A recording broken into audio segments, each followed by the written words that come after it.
From Rimuru's point of view, it seems that they were setting up a decoy and Hinata is actually coming to fight. So they head off to fight. It seems that the 7 luminaries are betraying Hinata and letting everyone know that she has teamed up with Luminous Valentine, and they mention that they want to kill her. Leonard informs Guard of what he just found. Then they set off with a plan to defeat Rimuru. Leonard still believes that Hinata is innocent, so he's trying to defeat Rimuru in order to prove her innocence. However, he starts fighting Yomigaeri, who are Shion's squad. They possess the extra skill Complete Memory and Self-Regeneration, which allows them to be resurrected the moment that they die.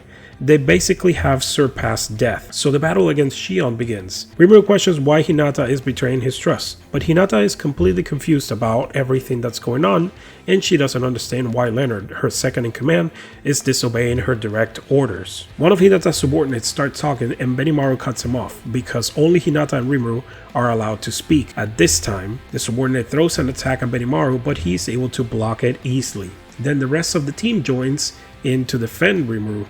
Right before the battle begins, we switch over to Luminous Valentine's point of view. She undresses herself and leans over a coffin, speaking about how beautiful it was. We are told that she holds the body of a girl inside that's very precious to her, but before we find out, somebody interrupts her. After a brief discussion, Luminous tells Gunther and Luminous Valentine to follow her as she looks back to her coffin, telling her to wait for her, and then we jump straight to Hinata and Rimuru's rematch.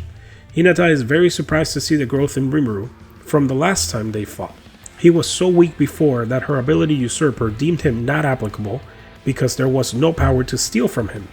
She was actually very surprised because for the second time ever, only after fighting Luminous Valentine, her ability Usurper was blocked from being activated. Hinata drops her sword and activates a holy attribute armor that is specialized against monsters. Then we switch off the fight to see the Benimaru side. We find out that Soei and Benimaru have evolved into mystic Oni creatures, but Shion has gone on the wicked Oni side. The Templars all shoot a holy cannon at Shion, which she usually counters all of them. Shion tries talking to them to make them surrender, but they won't budge. So she decides to prove just how much stronger she is by throwing a rock past him, smashing his ear off with great precision. So Shion proposes something to them.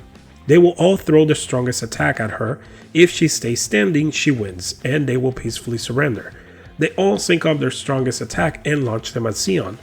She quickly activates her multi-layer barrier, Divine Eye, and Magic Sense, as well as her unique skill Chef, in order to split all of the attacks in one swoop. Leaving them confused, since she has won the bet, she asks them to surrender, but Giard's pride didn't let him. Done listening to that, Shion decided to break their holy field barrier, which leaves everyone dumbfounded. Leonard accepts defeat, kneels and surrenders to Shion, asking her to be kind to his subordinates. When they look to the side, they see the battle between Hinata and Rimuru. Leonard starts questioning everything that the 7 luminaries told him, because if Hinata was trying to ally with Rimuru, there would be no reason for them to fight. So Leonard realizes he was tricked and Hinata's life was in danger. Their fight continues. Rimuru has the physical upper hand, but Hinata has more experience. Rimuru realizes that Hinata has been using future attack prediction, at which point Raphael suggests he can use it as well by analyzing Hinata. Rimuru's forces all seem to be winning. Then we switch view to Falmouth. All newspapers are telling the story that Yon betrayed the king and the new king is on his way to attack him. Then Rada starts to analyze what sort of demon could be controlling Razen, demanding according to how powerful he is. And he comes to the conclusion that it must be none other than one of the primordials, so he decides to leave. We then see Diablo flying over the enemy troops. He lets Hakoru know that someone is heading their way and tells Ranga to catch that man alive. Diablo starts having a simp moment by thinking how sad he got when Rimuru told him to go away and never wants to feel that again. He shows up in front of the night tent and introduces himself. He gives them a warning, set all of the troops back, and they won't have to experience the kind of fear they'd rather not know. The king ignores Diablo's warning and starts insulting Rimuru, which pisses Diablo off. Then the king continues to blame Diablo for being the one to kill the archbishop. Diablo decides to challenge the king and his troops to a game. If anybody can overcome his fear of him, he will admit to the crimes and leave them alone. But he mentions that he has never been defeated, and they need to be prepared to suffer the consequences, at which the king doesn't listen and orders them to kill him. A group of demon hunters jump and try to attack Diablo. He actually lets them cover him in chains and asks them if they're done. He's letting them do whatever they want because they're putting so much effort into it that their fear they're going to feel from him is going to be even more vivid. They hit him with a thunderbolt attack, but it does no damage whatsoever.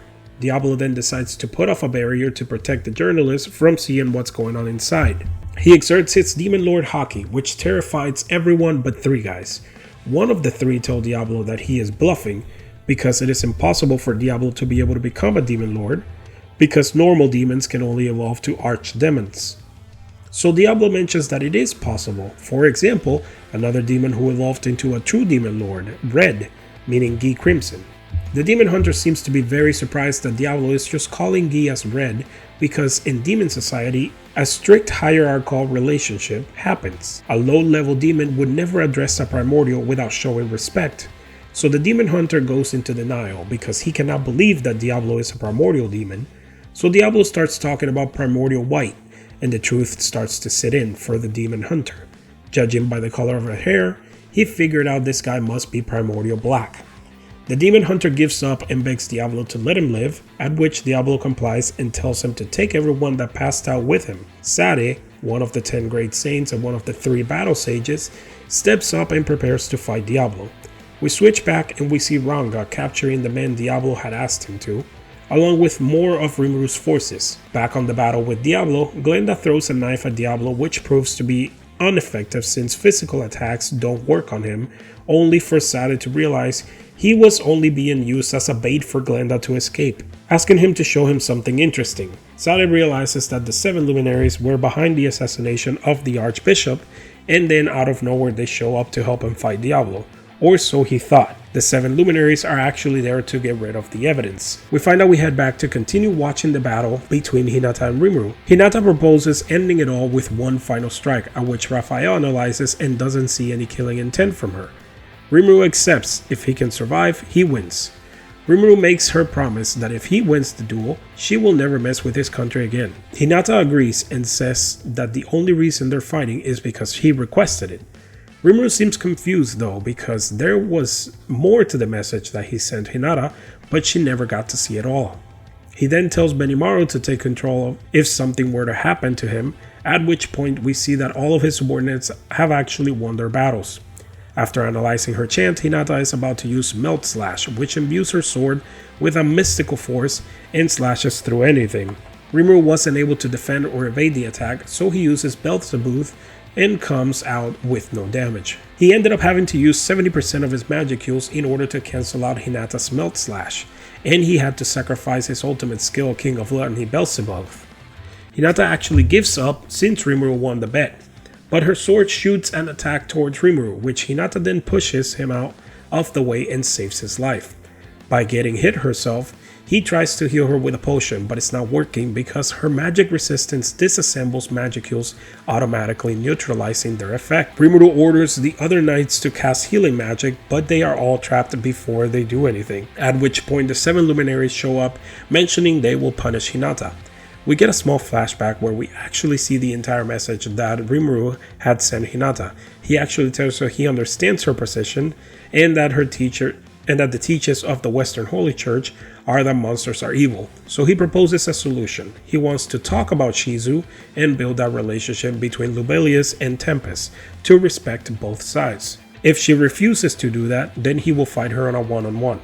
Although he wants to end that peacefully, as it turns out, Hinata was only shown a very small portion of the entire message. Rimuru then creates a temporary heart to stop Hinata from dying. Leonard starts defending Hinata against the 7 luminaries and gets stabbed by Guard from the side. Turns out that Guard was actually one of the 7 luminaries that was pretending to be someone else. Diablo calls Rimuru through telepathy and tells him that he's dealing with 3 of the 7 luminaries and that he is sure they are the ones that conspired to break the peace treaties. After asking him if Diablo had witnesses to prove that they did it, when Diablo confirms, Rimuru tells him that he is allowed to kill them. He orders Soei and Benimaru to help Shion capture the luminaries. The 3 luminaries cast a large magic circle to try to kill Rimuru and his subordinates. We switch over to Diablo's perspective. He then promises to protect everyone, but threatens to kill the king for insulting Rimuru. So the king begs for Diablo's forgiveness and to let him live.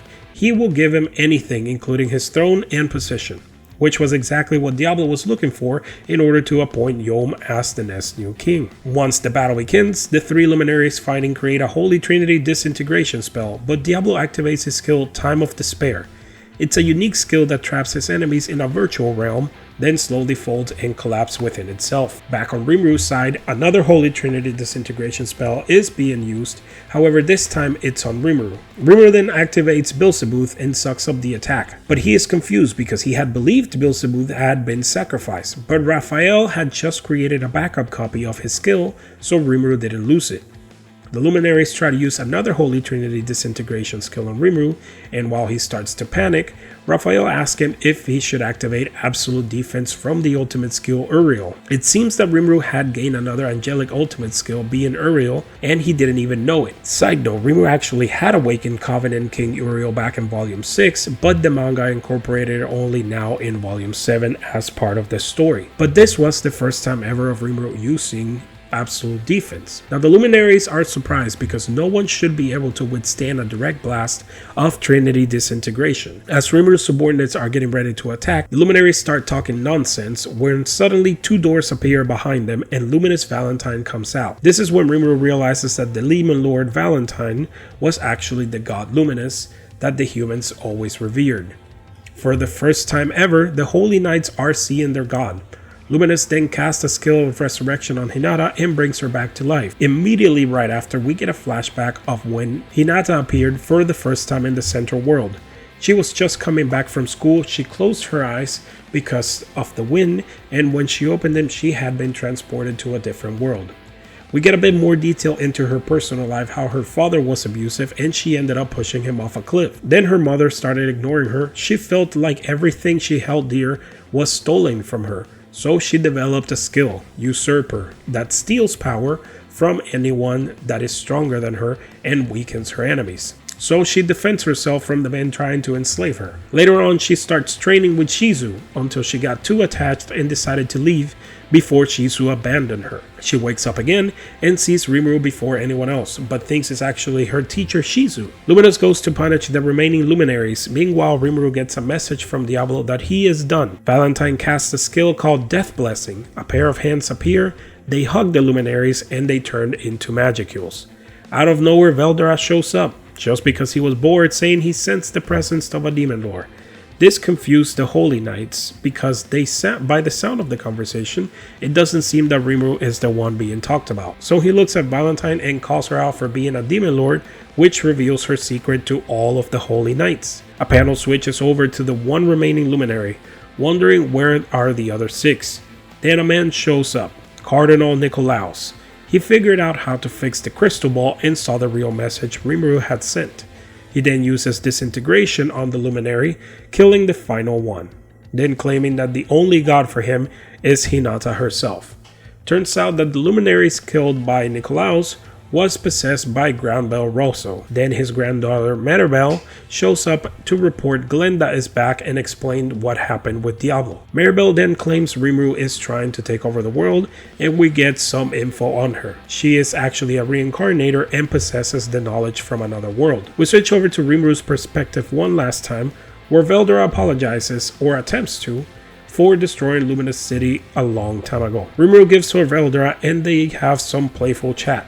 The Holy Knights confront Hinata about the truth of their god being a demon lord. So then Rimuru suggests that they just go back to the town and get ready for the feast. After much trouble, the Western nations have officially accepted the Jura Forest.